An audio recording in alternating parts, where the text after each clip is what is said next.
အားလုံးပဲမင်္ဂလာပါဒီနေ့ကျွန်တော်ရွေးချယ်တင်ဆက်ပေးသွားမယ့်စကားလေးက1999ခုနှစ်က romantic ဆန်တဲ့ဒရာမာတစ်ပုဒ်ဖြစ်ပြီးကျောင်းအုပ်ဆရာကြီးရဲ့သမီးကိုလောင်ကြီးထက်ခဲ့တဲ့ရက်ဆက်ကြမ်းကြုတ်တဲ့မောင်နှမဆုံသွဲလေးရဲ့အကြောင်းလေးပဲဖြစ်ပါတယ်စကားရဲ့အစမှာတော့စီဘာကသူ့ရဲ့အကောင်းစားကားကိုအထုပ်ကိုဆရာဝန်စီမောင်းသွားနေတာကိုတွေ့ရပြီးအထုပ်ကိုဆရာဝန်စီရောက်တော့သူ့ရဲ့လိန်ဆွဲလန်းတဲ့အတိတ်ကိုစွန့်လွတ်ဖို့ဆရာဝန်ကပြောလိုက်ပါတယ်စီဘာလည်းအဲ့ဒီအသွေးတွေကသူ့ကိုအမြဲတမ်းလွှမ်းမိုးနေတာကြောင့်သဘောတူပြီးအထုပ်ကိုဆရာဝန်ကိုကျေးဇူးတင်စကားပြောရင်းအကြာကြီးဖတ်ထားလိုက်ပါတယ်။အဲ့ဒီအချိန်မှာစီဘာကခုံဘောကကောမလေးပုံကိုတွေ့တော့ဆရာဝန်မကိုမေးခဲ့ပေမဲ့ဆရာဝန်မကသူ့ကိုထွက်သွားဖို့ပြောလိုက်ပါတယ်။စီဘာထက်တော့သမင်းဖြစ်သူစီကဖုန်းဝင်လာပြီးသူ့ယောက်ျားကိုလမ်းခွဲပြက်ဆဲတာနဲ့ပတ်သက်လို့တော့ပွားနေခဲ့ပါတယ်။နောက်တော့သူမရဲ့ကိုလုံးကြီးပုံတွေကအင်တာနက်ပေါ်မှာပြန့်နှံ့နေတာကိုတွေ့တော့ဆရာဝန်မလည်းဒါကစီဘာရဲ့လက်ချက်ပဲဆိုပြီးပြတင်းပေါက်ကနေစီဘာကိုကြည့်ပြီးကျိန်းမောင်းနေခဲ့ပါတယ်။စီဘာလည်းသူမကိုစပြီးသူ့ဘေးနားကမင်းမချောလေးကိုနေ့လည်စာတော့စားဖို့ခေါ်လိုက်ပါတယ်။တစ်ဖက်မှာလည်းခဲဝဲနဲ့သူသမီးစစ်စီကထိုင်နေပြီးကျောင်းစာအတွက်ကူညီပေးနိုင်မလားလို့ခက်တရီကိုမေးနေခဲ့ပါတယ်။ခက်တရီလည်းသဘောတူသွားပြီးခဲဝဲကသူသမီးကိုကူညီပေးဖို့သဘောတူတဲ့အတွက်ကျေးဇူးတင်အကြောင်းပြောနေရင်ကျောင်းမတက်ချင်မဲ့ဘဲကိုငန်းချင်တဲ့စစ်စီက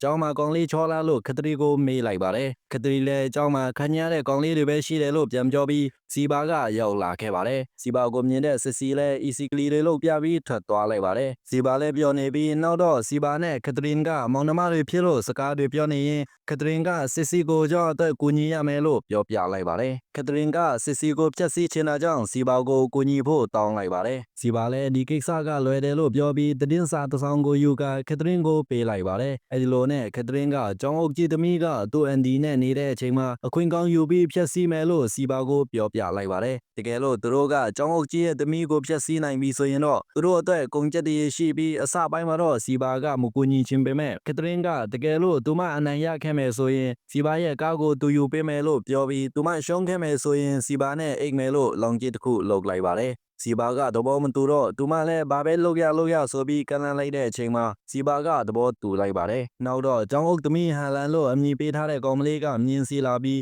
းစီဘာကတော့သူမကိုနှွေးထွေးစွာကြိုဆိုလိုက်ပါတယ်။စီဘာလည်းသူ့ရဲ့အိမ်ဖော်ကို IT တော်လို့ခိုင်းလိုက်ပြီးသူတို့နှစ်ယောက်လည်းပန်းချန်ထဲမှာရှော့သွားလိုက်ပါတယ်။သူတို့နှစ်ယောက်လည်းပန်းချမှာစကားပြောနေရင်ဟာလန်ကစီဘာအကြောင်းကိုကြားဖူးတယ်လို့ပြောတော့စီဘာကဘသူပြောပြတယ်လဲလို့ပြန်မေးလိုက်ပါတယ်ဟာလန်လည်းသူတငယ်ချင်းစီကနေတီးရတယ်လို့ပြန်ဖြေတော့စီဘာလည်းချက်ချင်းပဲထွက်သွားလိုက်ပါတယ်နောက်တော့ဆက်စီကတယောက်တင်နေရင်သူ့ဆရာနေကရိုကအနောက်ကနေစွာပြီးလို့ဖီးတက်နေခဲ့ပါတယ်နောက်ကိုကက်ထရင်ကအနောက်ကနေကြည့်နေပြီးသူတို့နှစ်ယောက်ကိုပစ္စည်းပြုတ်ကြအောင်လုပ်ပြီးနောက်ရှက်လိုက်ပါတယ်နောက်တော့ကက်ထရင်လည်းသူ့ကိုယ်သူမိတ်ဆက်လိုက်ပြီးနေကရိုကတော့နောက်မှပြန်တွေ့မယ်လို့ပြောပြီးရှက်ကိုရှက်ကနဲ့ထွက်သွားလိုက်ပါတယ်တစ်ဖက်မှာလည်းစီဘာကသူ့တငယ်ချင်းမလင်းနဲ့ကျောင်းကကောင်မလေးရဲ့အကြောင်းတွေကိုအလာပတလာပပြောနေကြပြီးခထရင်နဲ့စစ်စီကပန်းချမာထိုင်ကမင်းကလေးတဘွားဝအတိုင်းနှစ်ယောက်တည်းရှိတော့လင်ကိစ္စကိုဆွေးနွေးနေကြပါတယ်နောက်တော့စစ်စီကအတွေ့အကြုံမရှိသေးတာကြောင့်ခထရင်ကသူမကိုဘယ်လိုနှမ်းရတယ်ဆိုတာတင်ပြပေးလိုက်ပါတယ်အဲ့ဒီလိုနဲ့စစ်စီကခထရင်နဲ့နှမ်းနေရင်စိတ်ပါတော့တဲ့ကြောင့်နေကရိုနဲ့စားခဲ့တဲ့ကိစ္စကိုသူ့ကောင်းထဲဝင်လာခဲ့ပါတယ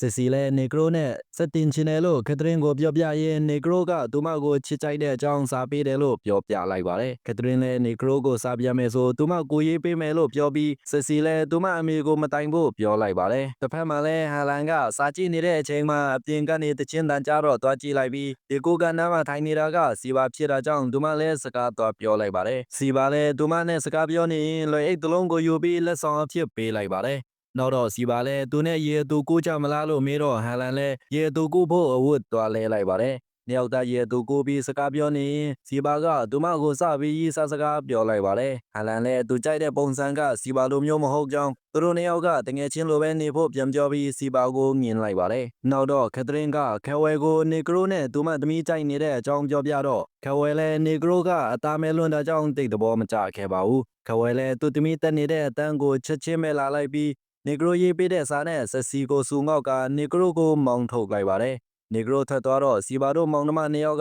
သူ့ကိုခေါ်လိုက်ပြီးဆက်စီရေးပေးတဲ့ပြန်စာကိုပေးလိုက်ပါတယ်။နောက်တော့ကက်ထရင်လည်းဆက်စီကိုစာပြန်ပေးဖို့နဲ့နောက်မဆုတ်ပဲရှေ့ဆက်ဖို့နေကရိုကိုအားပေးစကားပြောလိုက်ပါတယ်။အဲဒီလိုနဲ့စီဘာလည်းဆက်စီကိုဖုန်းဆက်ကနေကရိုစီကစာသဆောင်ရခဲ့တဲ့အကြောင်းပြောပြပြီးသူတို့နေတဲ့အိမ်စီကိုလာယူဖို့ပြောလိုက်ပါတယ်။ဆက်စီလည်းစီဘာနေတဲ့အိမ်ကိုလာခဲ့ပြီးနေကရိုပေးတဲ့စာကိုဖတ်နေခဲ့ပါတယ်။အဲ့ဒီအချိန်မှာစီဘာကသူမစာဖတ်နေတဲ့ပုံကိုရိုက်ပေးလိုက်ပြီးအိမ်ပြန်ခိုင်းလိုက်တော့စစ်စီလဲသူမကိုနမ်းပေးပါလားလို့ပြောလိုက်ပါတယ် စီပါလဲထိုင်ပြီးသူမကိုနံပေးလိုက်ပါတယ်နှစ်ယောက်သားကစားပြေးတဲ့အချိန်မှာစီပါလဲစာထိုင်ရင်းနေပြီးဆက်စီလဲနောက်ထပ်တစ်ခါတောင်းတော့စီပါလဲမခံနိုင်တော့တဲ့ကြောင့်သူမကိုတွန်းထုတ်လိုက်ပါတယ်မနေ့ရောက်တော့ကက်ထရင်ကဆက်စီအခန်းကိုလာပြီးမနေ့ညကစီပါနဲ့ဖြစ်ပျက်ခဲ့တဲ့အကြောင်းကိုမေးလိုက်ပါတယ်ဆက်စီလဲသူတို့ရဲ့တူအိတ်ခဲ့တဲ့အကြောင်းပြောပြလိုက်ပြီးကက်ထရင်လည်းအတွေ့အကြုံများလေကောင်လေးတွေကပိုကြိုက်တယ်လို့ပြောပြကာနေဂရိုကိုပျော်အောင်လုပ်နိုင်ပြီလို့သူမကိုချီကျူးလိုက်ပါတယ်နောက်နေ့ရောက်တော့ဟန်လန်ကထိုင်ပြီးစာဖတ်နေတဲ့အချိန်မှာ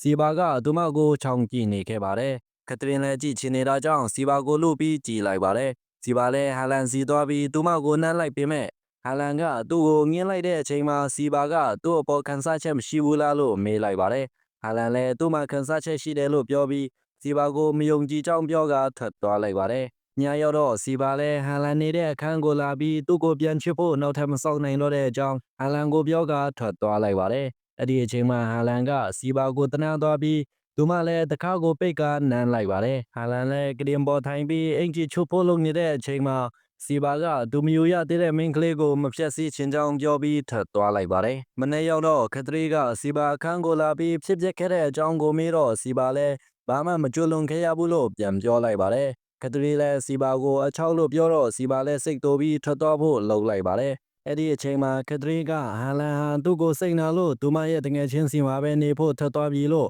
စီဘာကိုပြောပြလိုက်ပါတယ်တစ်ချိန်တည်းမှာပဲစီဘာလည်းသူမနောက်ကိုလိုက်သွားပြီးဟန်လန်လီကာနဲ့တက်လာတာကိုစီဘာလည်းကြိုပြီးစောင့်နေခဲ့ပါတယ်ဟန်လန်လည်းစီဘာကိုမြင်တော့စိတ်ပြောင်းသွားပြီးနှစ်ယောက်တန်းနန်းလိုက်ကြပါတယ်စီဘာလည်းအိမ်ပြန်လာတော့ကက်ထရီရဲ့အခန်းထဲရောက်တော့အတန်တစ်ခုကြားလိုက်တာကြောင့်ဝင်ကြည့်လိုက်တဲ့အချိန်မှာနီဂရိုကကက်ထရီနဲ့အိတ်ကြီးလို့သူ့ကိုပုံနေတာကိုတွေ့လိုက်ရပါတယ်နီဂရိုထပ်သွားတဲ့အချိန်မှာကက်ထရင်ကသူနဲ့နောက်ထပ်တစ်ခါထည့်ဖို့စူးစမ်းလိုက်ပေမဲ့စီဘာလည်းသူများစားပြေးသားပကံကိုမစိတ်ချင်တာကြောင့်ပြောပြလိုက်ပါတယ်နောက်တော့စီဘာကသူတို့လောင်းကျစ်ထက်ထားတဲ့ကိစ္စကိုဖျက်ဆီးဖို့ဟန်လန်စီသွားပြီးဖြစ်ရမှအကြောင်းစုံကိုပြောပြလိုက်ပါတယ်ဟန်လန်လည်းစီဘာကိုစိတ်တိုနေခဲ့ပြီးအသေးကွဲလို့ငိုနေခဲ့ပါတယ်စီဘာလည်းကက်ထရင်စီပြန်လာပြီးသူတို့လောင်းကျစ်ထက်ထားတဲ့ကိစ္စကပြည့်စုံပြီလို့ပြောပြလိုက်ပြီးစကားလည်းအဆုံးသက်သွားခဲ့ပါတယ်ခုလိုမျိုး recap ဗီဒီယိုတွေကိုကြိုက်နေတဲ့တဲ့ဆိုရင်ကျွန်တော်တို့ရဲ့ Diamond Recap Channel ကို like နဲ့ subscribe လုပ်သွားပြီးဖို့တောင်းဆိုချင်ပါတယ်ခင်ဗျာအဆုံးထိကြည့်ရှုပေးတဲ့ပရိသတ်များကိုလည်းအထူးကျေးဇူးတင်ရှိပါတယ်ခင်ဗျာ